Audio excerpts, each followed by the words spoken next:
ओम गुरुर्ब्रह्मा गुरुर्विष्णु गुरुर्देव महेश्वरः गुरुर्साक्षात् परम ब्रह्म तस्मै श्री गुरुवे नमः। आज की कथा कार्तिक महात्म्य में श्री विष्णु भगवान की कृपा हो सब पर अपरंपार।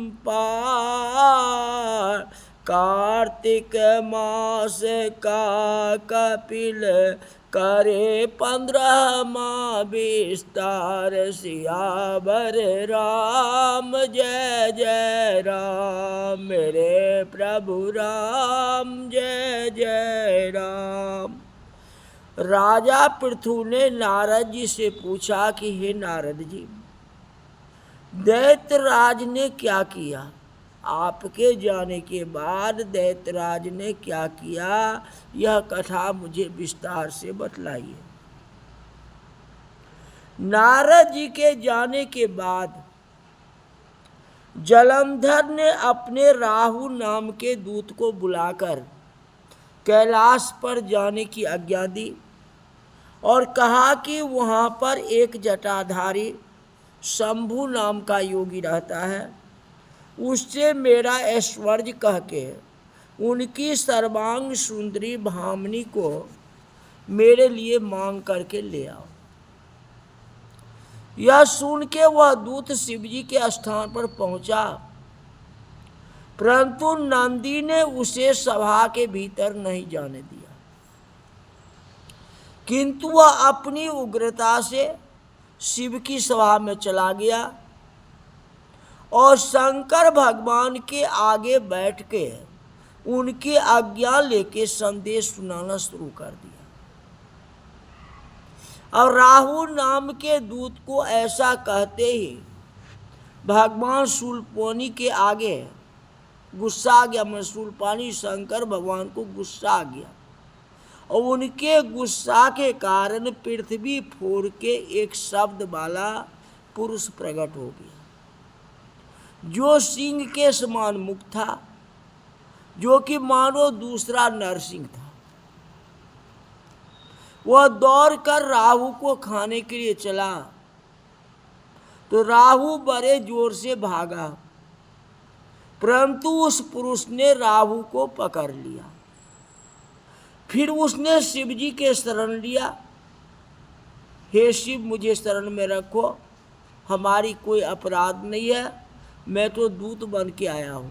जैसा जलंधर ने बताया वैसे मैंने आपको बताया, मेरी रक्षा करो महाराज। शिव जी ने उस पुरुष से राहु को छोड़ देने को कहा। उसने कहा मुझे बड़ी जोर से भूख लगी है, मैं क्या खाऊं? मैं तो खाने के लिए दौड़ा था राहु को। राहु को तो आपने बचा लिया, अब मैं क्या खाऊं? तो माहेश्वरी ने कहा यदि तुझे भूख लगी है तो अपने हाथ पैर का मांस खा जाओ।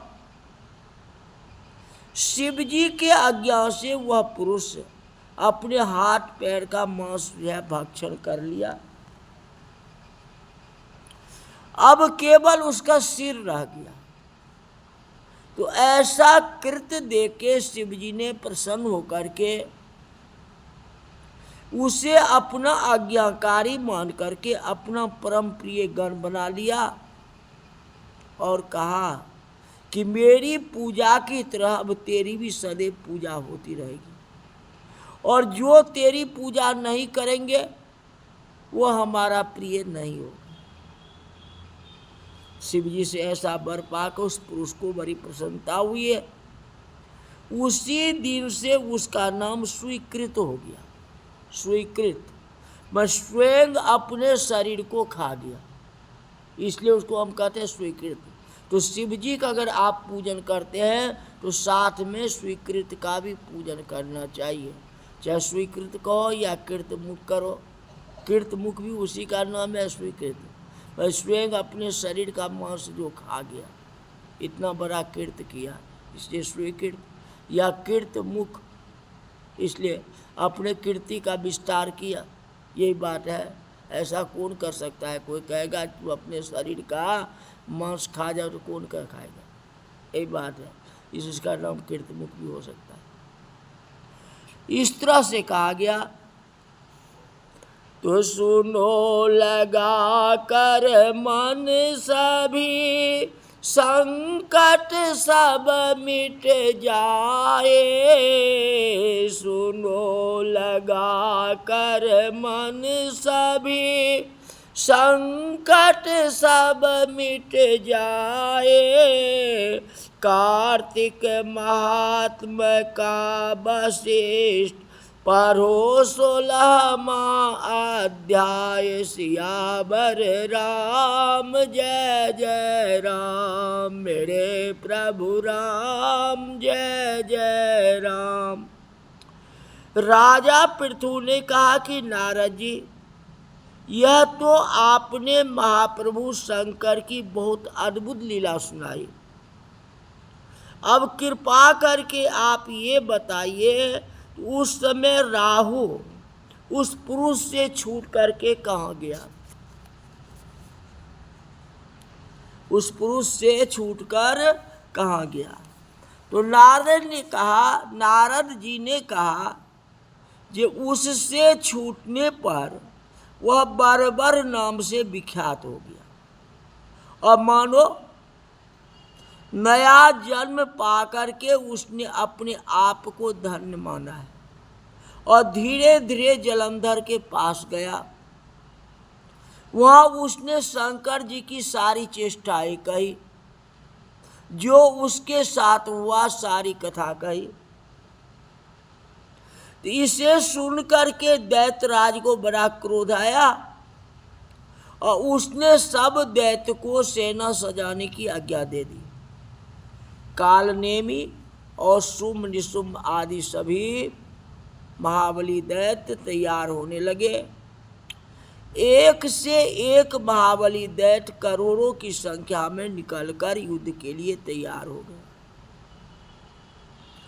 महाप्रतापी सिंधु पुत्र शिवजी से युद्ध के लिए निकल पड़ा। उसके आगे महर्षि शुक्राचार्य जी और छिन्नसार राहु भी हुआ। उसी समय जलंधर का मुकुट खिसक करके धरती पर गिर जाता है। जैसे लड़ने के लिए शिवजी से लड़ने के लिए चलता है, उसका मुकुट खिसक के धरती पर गिर पड़ा, अशुभ हो गया। आकाश में मेघ छा गए और बड़े अपशगुन होने लगे।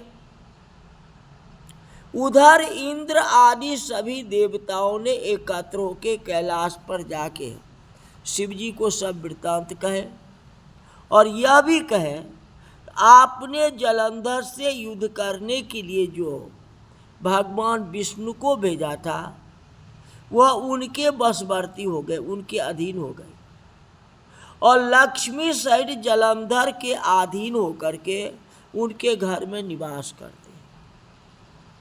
अब देवताओं को भी उसके यहाँ निवास करना पड़ रहा है। अब वह सागर पुत्र आपसे युद्ध करने को आ रहा है, अतः आप उसे मार के हमारी रक्षा करें।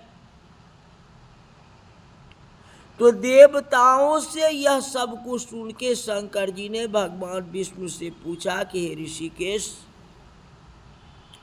युद्ध में आपने जलंधर का संहार क्यों नहीं किया और बैकुंठ छोड़ करके आप उसके घर में कैसे रहने लगे? तो भगवान विष्णु ने हाथ जोड़ के शिव जी से कहा, उसे आपका अंशी या लक्ष्मी जी का भाई होने के कारण नहीं मारा, और बड़ा ही वीर और देवताओं में अजय है। मैं सत्य कहता हूं, उसे कोई भी नहीं मार सकता। इस पर लक्ष्मी जी ने मुग्ध होकर के और मैंने स्वयं उसके घर में रहने का वरदान दे दिया, इसलिए मैं उनके घर में निवास करता हूं। अब भगवान शंकर कहते हैं कि हे शूरवीर विष्णु, आप यह क्या कहते हैं?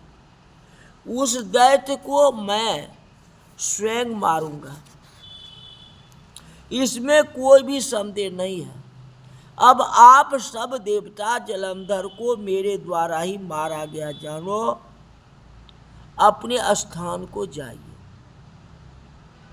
तो शंकर जी ऐसा कहा तो सब देवता संदेह रहित हो गए, अपने अपने स्थान को चले गए। ठीक उसी समय पराक्रमी जलंधर अपनी विशाल सेना के साथ कैलाश पर्वत को घेर करके सिंहनाद करने लगा। तो दैत्यों की नाद और कोलाहल से शिवजी क्रुद्ध हो गए। उन्होंने अपने नंदी आदि गणों को उसके साथ युद्ध करने की आज्ञा दे दी। कैलाश पर्वत के पास भीषण युद्ध होने लगा। दैत्य ने अनेक प्रकार के अस्त्र शस्त्र बरसाना शुरू किए। भेड़ी, मृदंग, शंख, तीर, हाथी, घोड़ा, रथ। धरती कांपने लगी। युद्ध में कट के मरे हुए हाथी घोड़े पैदल का पहाड़ सा लग गया, जिससे युद्ध भूमि पर आवागमन बंद हो गया, आने जाने का रास्ता बंद हो गया। दैत्य के आचार्य श्री शुक्राचार्य जी अपने मृत संजीवनी विद्या से सब दैत्य को जिलाने लगे। यह देखे शिव जी के गण व्याकुल हो गए और उनके पास जाकर के ये सारा वृत्तांत सुनाए। तो यह सुन के भगवान रुद्र के क्रोध का सीमा न रहा। वो अपने भयंकर रूप से दिशाओं को प्रज्वलित करने लगे। फिर तो उस समय उनके मुख से एक बड़ी भयंकर कन्या उत्पन्न हुई। किनका? शिव जी के मुख से एक भयंकर कन्या की उत्पन्न हुई, जिनकी दोनों जंघाएं ताल वृक्ष के समान थी। वह युद्ध भूमि में जाके सब अस्त्रों को चर्वण करने लगी, खाने लगी। युद्ध भूमि में इस तरह विचरते हुए शुक्राचार्य जी के पास पहुंचे और शीघ्र उन्हें अपने उदर में गुप्त कर लिया। मैंने शुक्राचार्य जी को भी खा गया। एक बार तो जलंधर को शुक्राचार्य जी बोले, ये महाराज बृहस्पति जो है संजीवनी बूटी से सारे देवताओं को जिला देते हैं, तो मैं क्या करूं? मैं तो तुम्हारा मदद कर रहा हूं, लेकिन जब वह दवा ही नहीं रहेगा तो मैं तुमको जिलाऊंगा कैसे? तो आखिर उपाय क्या है? कि पहाड़ को डुबा दो, समुद्र में जाकर के डुबा दो, तब तुम्हारी जीत हो जाएगी। तो द्रोणागिरि को जो है जलंधर उठा के समुद्र में फेंक दिया था। तब जो है सब देवता हाय हाय करने लगे। तो एक बार तो पहली बार युद्ध में ये हुआ है, और दूसरी बार जब शिवजी युद्ध करने के लिए चले हैं तो अपना मुख से एक जो है कोई देवी कन्या उत्पन्न हुई है, जो ताल वृक्ष के समान है। वे सबको चबा रही है, जहाँ तक कि शुक्र भगवान को भी चबा रही। अब शुक्र के गुप्त होने, पहले तो पहाड़ गुप्त हुआ, अब शुक्र महाराज गुप्त हो गए। शुक्र के गुप्त हो जाने से दैत्य का मुख मलिन पड़ गया और वह युद्ध छोड़ के भागने लगे। इस पर शुंभ, निशुंभ और कालनेमी आदि सेनापतियों ने अपने भागते हुए वीरों को रोके शिवगणों पर बड़ा कठिन प्रहार किया।